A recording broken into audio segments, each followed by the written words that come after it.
Hello everyone and welcome to the Dyslexia Life Hacks Show. I'm your host Matthew Head, and in this episode I'm talking to Lee Eldridge. He's the founder of Thriving Business Dad, where he supports dads to solve the challenges of being a dad in business. He has over 20 years of experience working with athletes and business executives, which include professional rugby players and football players. He does this through his company called The Cognitive Athlete. I'll put links to Thriving Business Dad and Cognitive Athlete in the show notes, which will be available at dyslexialifehacks.com/podcast. Welcome to the show, Lee. Thank you for having me, Matt. Pleasure. No problem at all. So I thought the obvious place to start with you really is, where did the interest in sport come from before we get into coaching?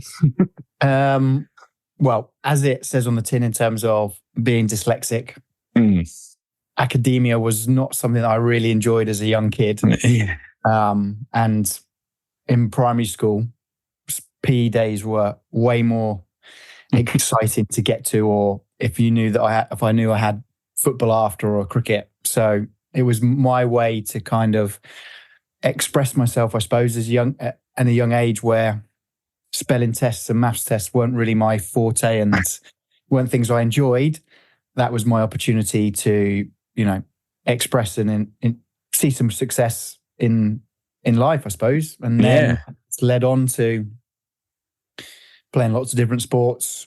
And I suppose the natural kind of progression to that was wanting to help others, basically. And my coaching career started, I would imagine, I suppose, when I was 17 years old. Okay. I was quite keen in swimming as a kid. And a friend of mine was like, look, come down this weekend. There's a level 1 swim award to do. So over 2 weekends, did it. And then luckily there was a swimming kind of pool next to my school. And the lady who ran the swimming club was just like, look, we're looking for a young teacher. Do you want to come? And so, I was getting paid a good amount of money teaching kids to swim, whereas my friends were stacking shelves in Tesco's and other various supermarkets. And then, kind of, I think probably my most memorable kind of understanding of that was when 6-year-old kid fell into a swimming pool in Spain, very close to drowning, massive fear of water, and then kind of his parents, bringing him back, saying, look, we understand this is a life skill, and kind of guiding him all the way through to be able to get back in the water, swim a width, swim a length, jump, that kind of stuff. And that was like that moment where I'm like, okay, this is pretty cool. And that was it, basically. Yeah. Imagine that kind of moment where that kid must have been absolutely terrified. Yeah, it's pretty tough to, even get him kind of poolside to start off with. And lots went into that to kind of get him to where he was.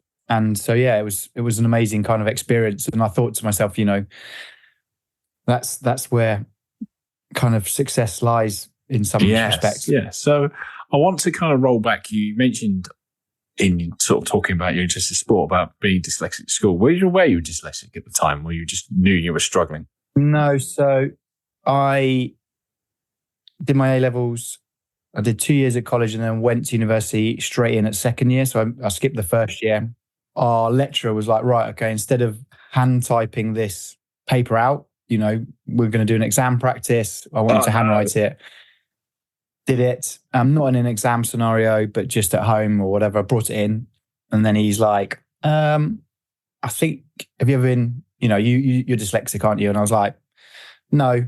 And he was like, yeah, I think you are. I think you need to go get assessed. So luckily, obviously getting assessed in university is paid for, or was paid for back when I did it. And then, so all the kind of positives that came from that, from a support point of view, in terms of a weekly meeting with, a lovely lady that kind of sat down and went through work or studying, and then extra time in exams. So that would have been when I was 20, I suppose. So I'd managed to kind of somehow get through A-levels, somehow get through college into university with a lack of support. Yeah. So I'm in the 20s. There's quite a few people come on this podcast that tend to be sort of university, so early days uni stuff, just as I guess it pinches even harder at that point, or like a story like yourself where you hand a thing into a lecturer and they're like, do you want to talk about this a bit more? Do you think, looking back, when you finally knew that it was dyslexia, you were like, that's why X happened in school or Y happened in school? Yeah, I think, especially in primary school, I think, we're talking late 80s, early 90s. If I look back, and some of the vivid memories that I had were hugely negative in terms of, spelling tests and reading out how many you got right and people laughing at you, and that environment is just never set up to be able to let people thrive and learn. And what's the stats? 1 in 5 kids are dyslexic, and I don't think a fifth of the time that teachers spend learning to teach is spent on teaching dyslexic kids. I think that's, now that I've got a young family and you kind of external to that environment because you're not in there, that school, you're not in the lessons. It's really tough to kind of see or think, why is this not being addressed, basically. And, I still see it in schools today, benchmarking, spellings, and we're just kind of, to a certain degree, I suppose, repeating the mistakes that we have made down the line, basically. And so, yeah, it was primary school was pretty tough. Secondary school got better because you can pick and choose a little bit more on what you study. And, if you have a bit of a passion about something you're studying, it's not as much of a grind to get in there and get it done. And so I think the positives that have come around from it was kind of, I couldn't be a lastminute.com kind of assignment type of person. I had to get it done at least a week in advance so that I could go into the meeting to sit down and, go through it. And ultimately, whereas, uni mates kind of up till 2, 3, 4 o'clock in the morning and then handing things in, I was just like, that there's no point, it's going to end in disaster, basically. So I think that it depends. Again, your past, I think somebody said to me, it was quite cool, the past it's a school, not a club.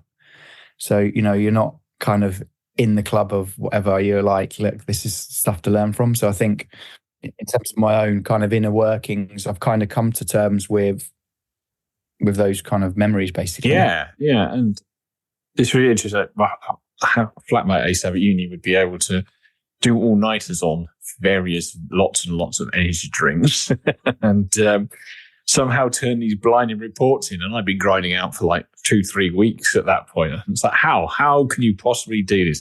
Running towards the box to post them in at the last minute after they've been awake all night. And I'm like, this doesn't work. Surely it does not work. That's a funny thing. So did you keep your hand in competing in sports for very long? Because obviously you said 17, you started touching on the coaching and doing swimming and worked your way through there. I was always keen at golf. So that was kind of, went to college to a bit of golf and bits and pieces like that. Then went to university. Golf wasn't really a thing there. So I started playing hockey. And again, level 1 hockey, started doing a bit of coaching. And once you kind of go down that sport route and you want to get a little bit more serious about it, then you can't play it at the weekends because you're kind of coaching or you're traveling. Of course, yes, because you'd be playing at the same time as you should be coaching. Yes. Yeah. So it worked for a little bit of a few years, and then kind of I was like, right, the goal is to work in professional sports. So a master's was kind of the next logical step from an education point of view. Yes. For now, some people say a rubber stamp, but there's huge grounding in doing an undergrad, but there's bigger grounding in doing a master's. Okay, yeah. And yeah, once you start working in professional sport, that's your weekends are gone. Depending, I was lucky enough to play a couple of football games here and there with some mates because we played on a Sunday, which means you can play on a Saturday afternoon. So there is opportunities, but it's pretty much done and dusted, really. Yes. I can see that, and yeah, it makes sense, doesn't it? That you're doing the coaching at the same time as all the games happen. So it's really interesting. You have to have a master's to be a professional sports coach. So how did you find the master bit of it? I mean, my degree is in engineering, so it's probably quite different to doing sports coaching.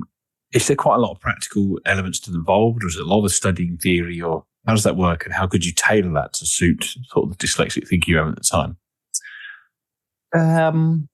I think that, sports science undergrads get a huge kind of disservice because people think, oh, you just turn up to university and you play a bit of sport and that's it. Well, it's quite an academic course. There is, especially first couple of years, there is psychology, sociology, biology, physics, biomechanics. There's lots that goes with it. And the master's program is exactly the same. There's no kind of like points because you're good at sports.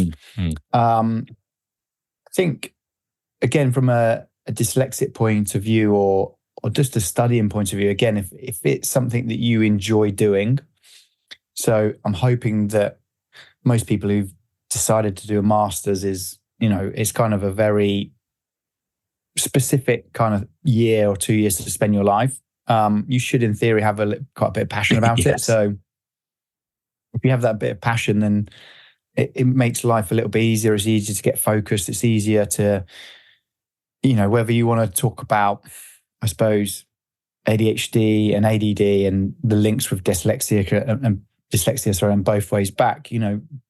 Sometimes for me, concentration is tough. My mind wanders, it walks off, it goes to different places. So again, it's kind of creating the right environment to do what you need to do. Like, I look at people on trains reading a book and I'm just like, or stood up going up the tube reading a book and I was like, how is any of that information going into your brain and being stored? And I'm just like, no, for me, if I'm reading and I want to take something on, it has to be silence. I have to be here on my own. It's kind of, it's a nightmare. Yeah. I remember doing that. I always had the Pavlovian response with reading where I end up going to sleep instead because I was reading in bed. So, obviously, the masters, at that point, you knew you'd been statement dyslexia because you picked up at 20s. What did you change? Two parts of this question, really. What did you change personally? Because you're like, now I know what's happening. I will change this. And what support did you get as well from the sort of the outside? I suppose label is like not a great term, but it was good to not necessarily say it's not your fault, but I think that a lot of dyslexics usually blame themselves. There's a big area where, you believe it's your fault that you are this way. Whereas, once you, I suppose, label it and you start to read up around it and you read stuff about bits and pieces of it, you get into that kind of understanding that there's a whole wealth of information out there that you can start to access, you can start to learn. And also, I think from a support point of view, it's kind of nice to sit down with somebody who is an expert in working with people with dyslexia and they've seen it before and they can start to kind of guide you through bits and pieces, basically. Yes. Yeah. And was there any particular things that you really stood out for you as something you're like, yes, this is great?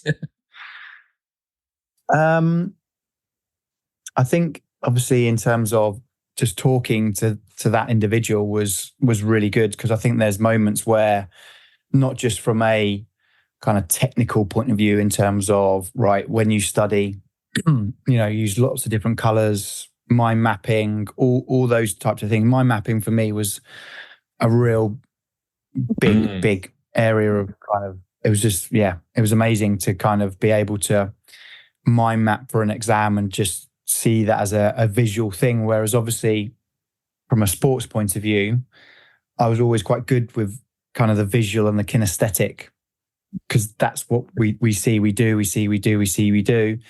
But so that was kind of it, to see how to take all this information on a piece of paper and then draw it out and that was quite a really good thing for me, basically, I'd say, from a support point of view, to really go down that route. Yeah, mind maps really popular. And did you ever use any software? Were you the kind of mad post-it notes on the board kind of person? No, I was more kind of 2 A4 pieces of paper stuck together, and a big kind of colourful thing, and lots of drawings, and to try to, because sometimes especially from a sports science, and you probably get it from an engineering point of view, or to try and take those words and build pictures in your head from a memory point of view. And it is really helpful. Yes, yeah. And it's interesting you mentioned about the sport world and moving around the kinesthetics, because as dyslexic thinkers, seeing that kind of stuff is quite easy for us, isn't it? So I imagine your strength in coaching comes from sort of being dyslexic and using that kind of thinking to build into it. How did you find that when you got into the world of professional sports? Because sort of fast forward a few years after uni and you've got yourself into, well, you probably had to grind quite hard to get into professional sports. I imagine it's quite competitive. It's competitive, yes. Yeah, I think that the big outset is that you see people, but there are lots of things happening outside of the world of sport and training. There's lots of stuff outside of it. It's not just time spent in the gym or running around. There's these, we just see them as athletes that entertain us and go out to perform. But, they have relationships, they have families, there's lots more. And I think that from a dyslexic point of view is kind of an interesting thing, that you see somebody who's struggling or challenging or challenged, that, that there's deeper things going on all the time with people. I think that's where it can be quite opening for somebody to have not necessarily a learning difficulty or anything like that, but to have a bit more appreciation of what goes on. And I think that then transferred more into kind of the corporate stuff I do, because sometimes we can see people who are very successful, very experienced, good titles in big companies, probably earning good money, and you think, right, success, happy days. And then actually when you start to peel back a few things, there's some struggles going on. You're not the first athlete coach who've got on that then moves their way into the corporate world. And what I've heard is it's not usually different. It's like just dealing with competitive people. They just don't run around and push bikes around or anything. Yeah,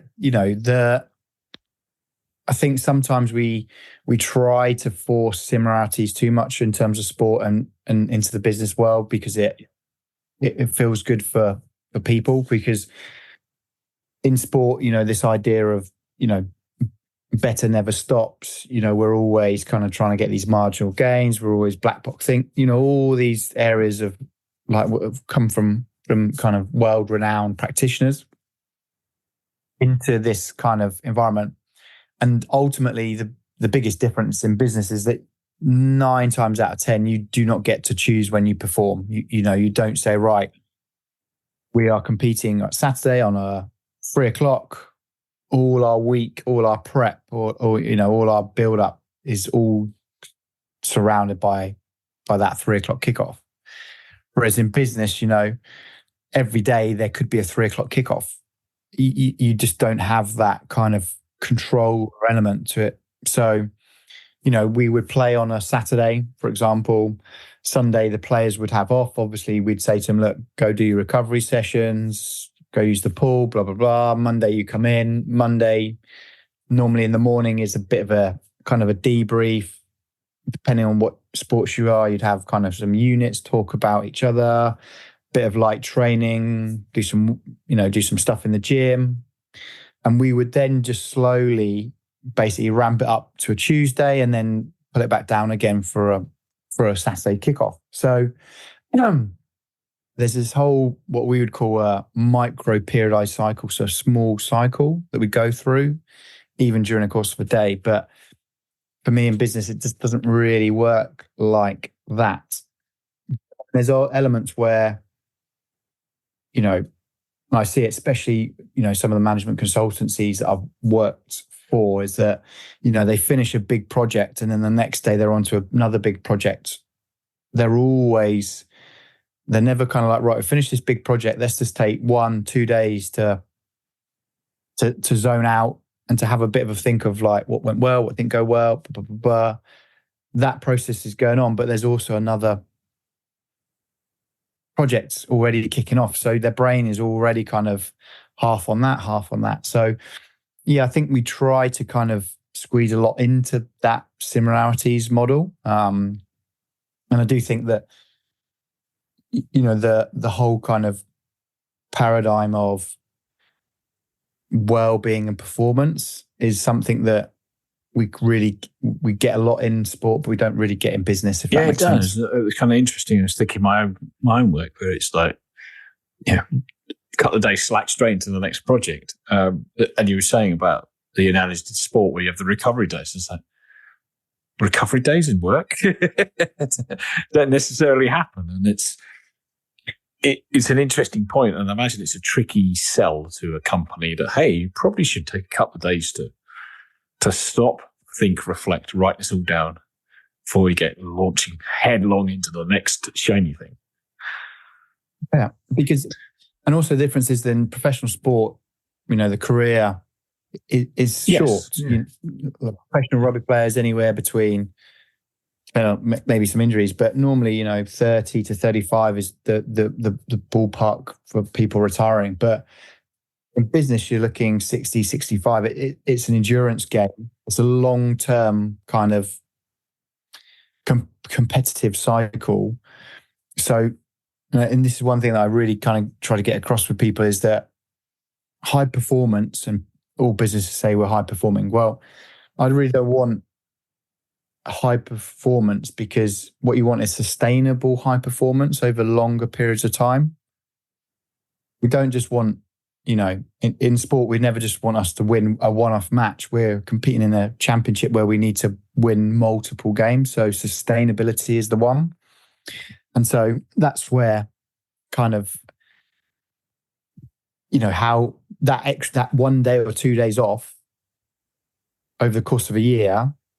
But if you think of from a sustainability point of view, that might stop burnout, risk, underperforming, stop them leaving for a different company. Like, there's all benefits. Yeah, definitely. And it is, isn't it? Like, you see people are wired and fried, and it's the difference between, particularly as we're recording this in January, so quite a lot of companies may have had a shutdown over Christmas. So the rather dark-eyed people who left at the end of December to the bright, sparky people who come back in January after a week off of Christmas celebrations and not working at all. And it's surprising how much that sort of stopped. The whole company stops can make a big difference to how people are when they kick back on in January.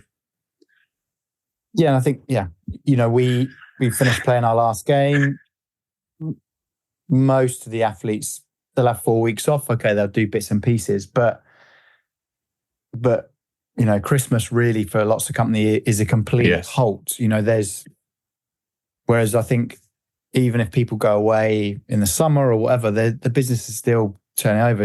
Especially with the dads I work with now, if they're founder owners, that it's very difficult, especially early stage or even mid stage, to really step away and not, even though people are saying, look, don't worry, we've got it. In the back of your head, you're like, I wonder what's happening here. I wonder what's doing.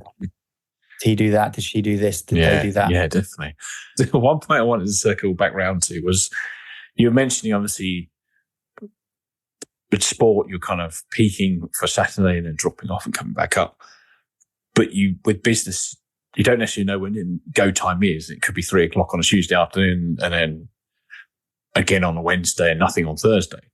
How do you coach people to cope with that kind of sudden dynamic of load rather than kind of, because, some people really like to know what's going to happen, and other people seem pretty fine with the whole world moving underneath them. They just kind of carry on like a duck on water.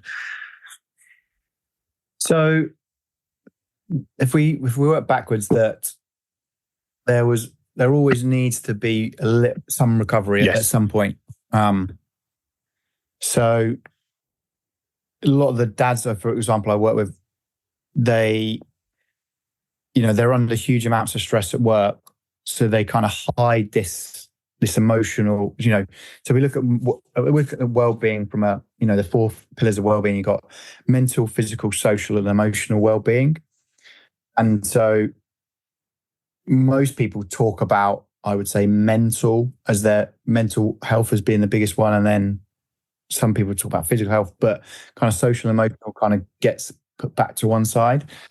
But what I mean by that is, we're under that pressure, and especially leaders or, people look to you and like, you can't be panicking because you're the leader. And then obviously you go home and again, you might be under a stressful situation. Don't want to, if the business isn't doing well or you've lost a client or whatever it might look like. And we kind of hold in this emotional turmoil, and it's like, right, when does it come out? And we then, if it doesn't come out or we don't select a time to let it out, then it will come out at some point, whether that's an argument with a colleague or you get home and, you shout at your kids or your wife or partner or whatever it might be. So what we have to understand is that if we have a stressful event, so that Tuesday, whatever it might be, client meeting or whatever it is, that not as soon as it finishes, but after that time, there has to be a period where you're like, right, okay, let's just breathe, let's just reflect, let's just try and learn from that's going on. Now, again, if we flip it to pre, our physiology matches our psychology and our psychology matches our physiology. So we can do lots of things in the build up to something very stressful, i.e. again, like breathing, doing some really simple things to kind of set us in the right state. So for me, when we talk about performance, the best performers in the world, if you look at them and they're equally talented, they're equally worked as hard, whatever it might be, it's just the person who's in the best state at that point in their time that wins, basically, the person who can get into that state the quickest or whatever it might be. So whatever we can do with that.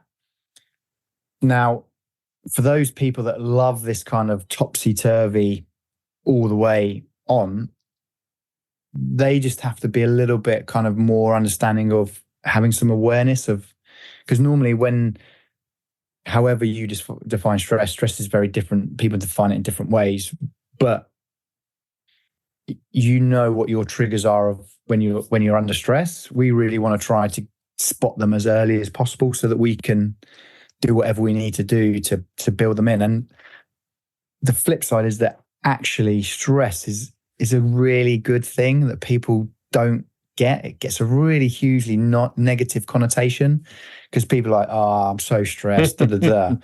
Right. But you and I wouldn't be having this conversation if over the course of our lives we hadn't been put under stress or put ourselves under stress to get to somewhere. Stress ultimately does change you, and positive or negative, it's down to you, basically. Yes. Yeah. I guess it's, as you say, making sure you look after the 4 pillars and building the de-stressing parts in, so you're not coming home and the cat gets it, so to speak. Yeah, and I think that if you look at the pillars, that just because one wobbles or mental health, we can really do lots of amazing things to support our mental health by taking care of our physical, social, and emotional. Yes, yeah. So, I think Paul Merson, the ex-Arsenal football player that's obviously gone through depression, being an alcoholic, I think he had a TV show where he did a walk and he was talking about his stuff, and he just made a really good comment. He's like, depression is like a friend that just wants you to be on your own. So people who are struggling with mental health, you just want to be on your own.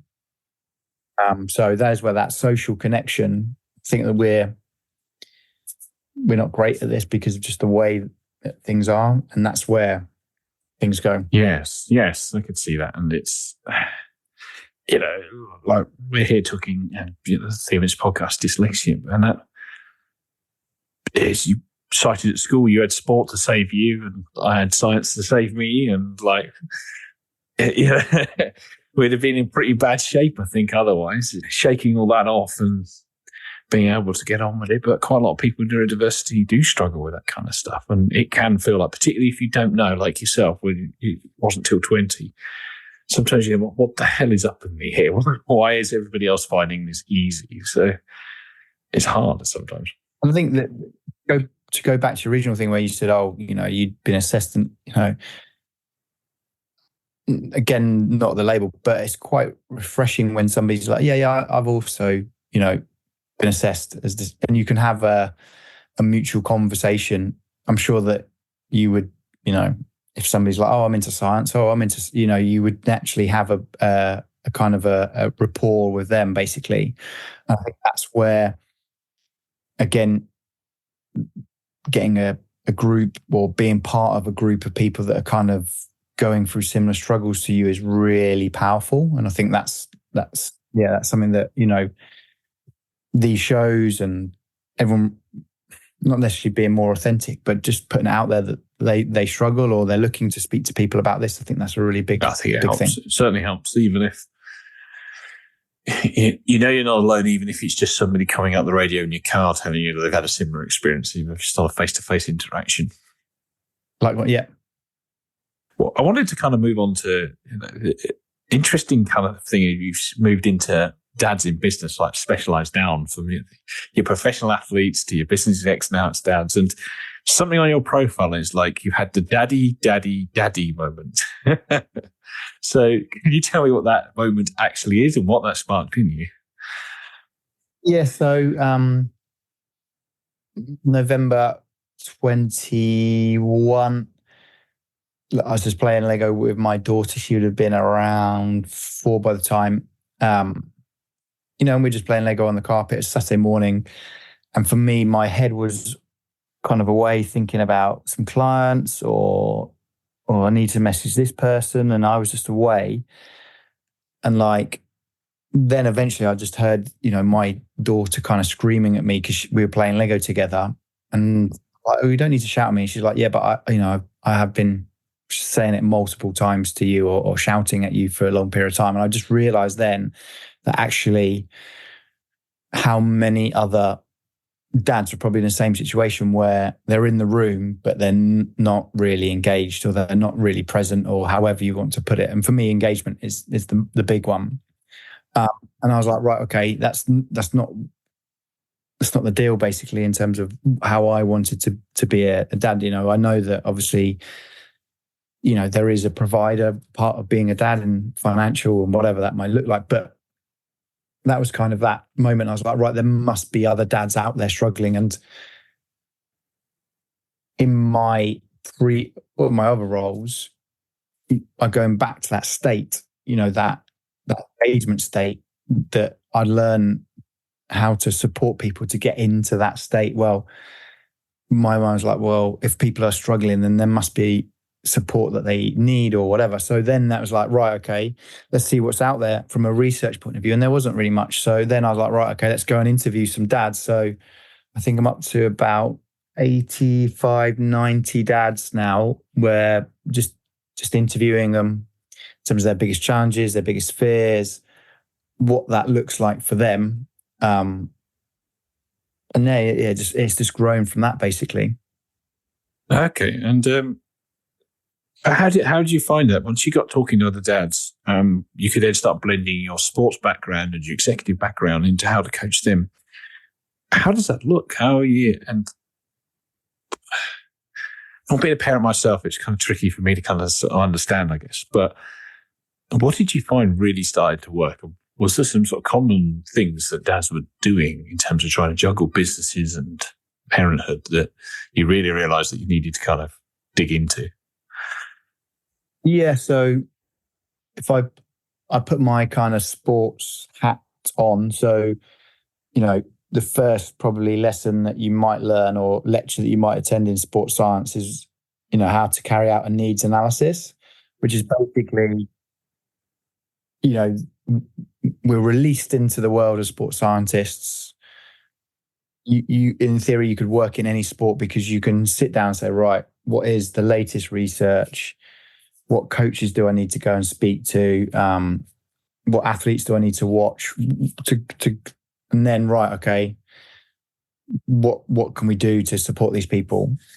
So for me, it's like, right, from doing that interviews and that getting that kind of needs analysis, it's like, clearly there's an element of, the biggest challenge is always, to a certain degree, lack of time. It's the number. I've just got no time. I'm trying to build a business. I'm trying to be a senior leader in a business. The demands are so high that I just don't have enough time to spend with my kids. That's the first one. Next is that lack of engagement, like we touched before. Even if they are spending time with their kids, that they're so wired from work and stressed, and things going well or not going well. And then the last one is a lot of kind of discussions around what success is and what success looks like for them, and where that comes from. Really, for me, that's kind of opened up the doors of lots of us look at the problems that we have in our life, and lots of them are external. And actually, the main way to sort them out is going more kind of internal and going kind of, right, okay. So a prime example, especially dyslexia, is like those memories of negativity. How do they affect me, or how have they affected me in the past? In terms of lack of confidence, lack of not wanting to write on a board or read out aloud, and you're like, right, well, once you start to get in your mind frame that there are obstacles and that's the way to kind of move forward. And so from that, how it looks like is, one, quite challenging, because men are really poor at saying, yeah, I've got a problem or I need some help. That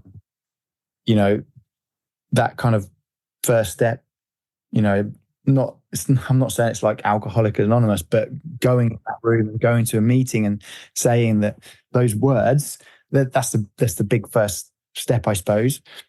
And then kind of supporting them and say, right, okay, we need to get a really clear kind of, right, where do we want to go? What do we want things to look like, feel like, or hear like, or whatever they kind of use as a representation model. And then, right, what kind of your values? What do you stand for? But more importantly, what do you not stand for? And lastly, like, purpose is this big all-encompassing, you've got to find your purpose, But for me, it's like, right, what do you feel as if like your passion, and what do you want to be kind of doing on a day-to-day basis? And once you start to put them all together, it kind of helps that, well, actually, it's not a lack of time, it's a lack of energy.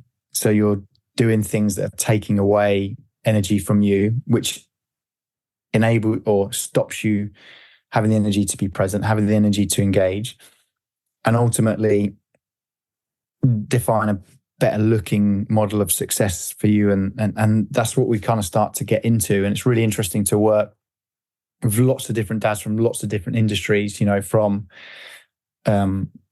musicians kind of all the way through to traders. There's a real big kind of huge spectrum of people you work with. But, the big three kind of rules are, or everyone's busy, everybody's got problems, but ultimately everybody's trying to do the best they can with the skills they've got. I think if you walk through life with those three kind of things in your head, when you have an interaction with somebody and they are reacting negatively, or what we believe is negatively, you can start to unpick it and say, right, okay, yeah, everyone's got problems and everyone's trying to do their best. Definitely. Yeah, that's a nice way of thinking about it, isn't it? Everybody's busy, everybody's got problems, and everybody's trying to do the best with the skills they have. It's when somebody's nearly blowing a gasket in front of you, it's like, well, what else is going on with it? Yeah, exactly. And that's, we react to that external, you just react to it, that you kind of, if we look at from a kind of stimulus response point of view, quicker the response, the more emotional that you're going to get. The more time you give it, the more rational you're going. Yes.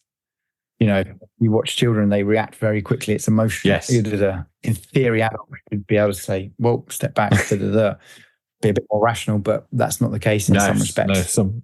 There's some adults really, really not really good at that at all. And then you got the absolute Zen masters here, just like, carry on. So you said it's not a lack of time, it's a lack of energy. When you say a lack of energy, is that are you referring more to mental energy than physically having enough energy to do everything you want to do? Is that kind of where you're leaning towards? Or is it like they've only had 4 hours sleep and are just absolutely on reserve at that point in the day? Yeah, so it's kind of all encompassing to a certain degree that people talk to me a lot, or I see a lot about people talking about, positive mental attitude or mindset. Well, no disrespect, that the more sleep you get, naturally, the more kind of positive people feel about themselves and feel about their lives. So what are you doing to give yourself the utmost opportunity to have energy during the course of the day? Now, again, sleep and physical activity is a huge part of it, but, what are you eating? What conversations are you having? We kind of touched on it right at the start. Are you doing things that really excite you? And, it's amazing how the surfer in California, isn't it? The surfer that can get up at 4 a.m. to go and catch a big wave, but then can't get up at 8:30 to get to his office job because it just they don't enjoy doing it. So it's trying to get those moments during the course of the week that kind of keep people kind of excited about life, basically. And not only that, not just letting them happen, sitting down and saying, right, what does our year look like? Okay, these are our 2 big family holidays or a holiday or whatever it might look like. Well, okay, what are we doing at the weekend? And you start to build and build and build onto kind of a bit of like exactly how we would do in sports, that bit of a yearly plan of like what training we're going to be doing, where we're going to be and that kind of stuff. So I think that is a huge element that comes into play. Yes. Yeah. Having had jobs on both sides of the coin, it's certainly damn so easy to get up in the morning and, even work out and do crazy stuff like that before going to work, if work isn't fun. And I heard somewhere ages ago that you spend more time with your work colleagues than you do your family once you subtract sleep from everything. So. Yeah, I think, if you look at kind of the stats, you will spend 75% of the whole entire time you spent with your children when they're under the age of 7. Wow. Yeah. And then when they get to an age of kind of, I think it's around 15, 90% of the time that you're ever going to spend with your kids is done. Yeah. And then if they like you, you'll probably get to finish off that other 10%. Yeah. So that, for me, when I saw that stat, it is just kind of wow, because a lot of the dads I work with, it's like, right, it'll be okay when, it'll be okay when we're turning over this, or then I'll be able to step back from the business, or then I'll be able to do this. And you're like, when? And it's, it's a bit like climbing a mountain. As soon as you've climbed a mountain, the goal is to climb a higher mountain. And you're like, keep going and going and going until you're like, right, well, you climb Everest and you're like, well, what's next? And it's a shame because especially some of the senior guys in corporate is that, they do all this to provide and they just end up, unfortunately, not spending that crucial time with their kids to really get to know them or to support them. And I know, we need to provide it. And you're like, right, okay, but there's lots multifaceted that comes to being a dad, especially, and we can go down the kind of discussion of what people expect dads to do, go to work, put food on the table, blah, blah, blah. And of course, that's the goal. But there is also huge evidence around the importance of kids having good, strong father figures and male figures, relationships, because again, if you think of young children, to a certain degree, most of their time will be spent with females until maybe secondary school.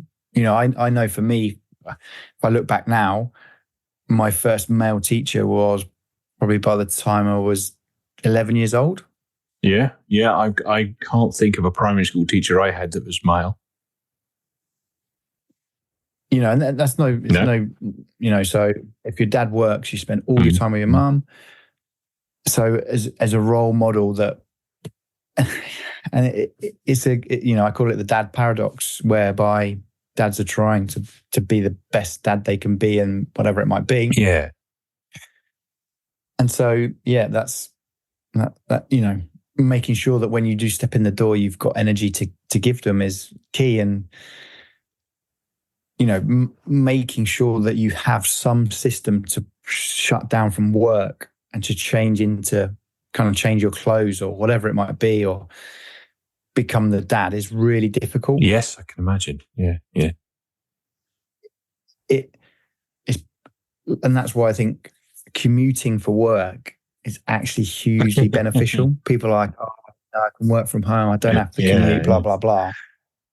But you don't have that, ride on the train or drive or cycle or walk, whatever it is, just to de-stress and just to work out all those things, so that hopefully by the time you get to the front door, you open the door and you're like, right, new role, dad, parent, wife, husband, whatever it might be. The windscreen of the car's taken it all instead, yes. Whereas now, we're in an office or whatever, in a bedroom, and you just take all that stress just straight into that environment. Yeah, even silly stuff is, even if you work from home and you just wear different clothes to work from, rather than your pajamas or something like that. Or the wrong. Yeah, or just going for a walk. Just finishing and just taking a little bit of a walk around outside or that block, or whatever it is to kind of bookend. And again, always goes back to getting into the right state and think, right, okay, look, now my priority becomes them. Yeah, definitely. And I think, it's an interesting thing. It kind of got me thinking, a slight tangent really on that point, is the talking to somebody, the previous guest in this podcast, how they would mask a lot about their neurodiversity in their personality. So they're a different person at work because they have to be the person they feel like they need to be. And that's got to be exhausting, to then be able to decompress from who that is to the parent role, or just you, I suppose, is a real hard thing to switch between. I guess not masking helps, but for some people, that's a really hard thing to do and an easy thing for other people. So. Yeah, and I think the kind of not fake it till you make it, or being someone else who you can't, who people around you, or what you think you should be, eventually that'll come and bite you around, because it's so energy sapping to have this internal conflict going on board that nobody can see. If I think back to my kind of start off of coaching, and I'd be a junior coach, and you look up to the senior and you think, right, look, that's the way, that's it. So then you put this persona on to copy how they did and what they said and what they did, but it wasn't you. You were basically just being an actor of them, not doing it as well as them because you were not them. And you would take up all this energy, and then eventually you'd have to revert back into you. And then people would be like, well, hold on, 1 minute this, and then now you're like this. Then, you're so fake, or whatever it be. I think from a dyslexic point of view, I think that's one thing is, that's massively common, I reckon. You hide this thing, whatever you want to call it. You get really good at school and making sure you didn't do the things you didn't like doing, because you knew that ultimately kids are not very forgiving at that age, and they will find a way to laugh at you and make fun of you. So I don't know about you, but you'd always find their way not to have to read a book at school out loud to Yeah. Not to, write up on the board or do this or anything that you knew. And I think to a certain degree, it's quite not necessarily, it might be a good thing that you learn a lot more about yourself quite early on down that line. And I think, but I always, Fridays was always, especially in primary school, Fridays was always a conundrum because we always played football Friday afternoon, happy days, but it's always kind of on Friday morning. So it's like, right, how do you manage this stress of just getting this done, basically? Yeah, definitely. I think as much as you wouldn't want other kids to go through it, sort of the resilience and the self-search you have to do at a young age sometimes can help later on in things. But yeah. And I think that with that resilience factor, but sometimes it'd just be great just for somebody to pull you across and just say, hey, look, you're doing okay. It's going to be, I think that has been a process of kind of internal work where it's like, look, things happen for a reason. And if you went back, it'd be great just to be, on your shoulder and say, look, it's going to be okay. You're going to be all right. You're going to make it. Yeah. Instead of like sweating on a Friday as a 9-year-old doing spellings, it's not the most important thing in the world, or it's not life-defining moments. No, it's not, even though it feels like it at the time. Yeah. How to do spellings right on the board. Yeah. Please, can we not do this again? Yes. Okay, so I'm going to start winding the podcast up now. And every guest that comes on this podcast gets 3 rapid-fire questions from me. They don't necessarily need rapid-fire answers from yourself. So I'll dive into the first one, which is, what prejudice have you had about dyslexia that has been proven wrong? Okay. I think the easiest one is that you're lazy. Yes. Yeah. Oh, he's just lazy. Well, no, I don't. That doesn't work like that. See, no. I think that's the fun. Yeah, definitely. Yeah. It's a bit of a curse, particularly in the sort of school system where you're one of the hardest working people there, and you're also branded the laziest person there. So it just doesn't work. I can't get it to work. Okay, rapid fire question number 2. If an alien landed and you had to describe dyslexia to them, how would you do it? That's a good question. I think that it is, in simple terms, we or dyslexic just see things differently. And I think that's a huge superpower. Basically, I think that's that we would, just as they see human beings as different beasts, there are different beasts within different beasts. I think we're just, and it's not necessarily a bad thing. It's not necessarily, it's hugely positive that, well, in an age of diversity that we're looking for, that hopefully more will come out. Definitely. Okay, and the final question is rapid fire set. And seeing as this is the Dyslexia Life Hack Show, what is your favourite dyslexia life hack? If I went down now, I think it would have to be that how far or really trying to drive deep into how technology is going to support dyslexics moving forward. If I think back now to, at university when I was first assessed and then kind of got, access to a speech and text kind of technology and thought this is kind of game changer. That was 20 years ago. And now the way that technologies move forward to a certain degree, not that any kid now, I'm not saying they'll have it easier, but I think that there's going to be more access for them to be able to utilize technologies. And I think that comes real full circles back to the education system is like, right, okay, what are we preparing children for the future, or are we just kind of going through the motions of teaching them in the past? Yes, an interesting question. And I'm sure I'd love to discuss with some teachers, but no teacher really wants to talk to me about it. Yes, it's a tricky one to, I think, get stuck into. Quite a thorny subject, that one, isn't it?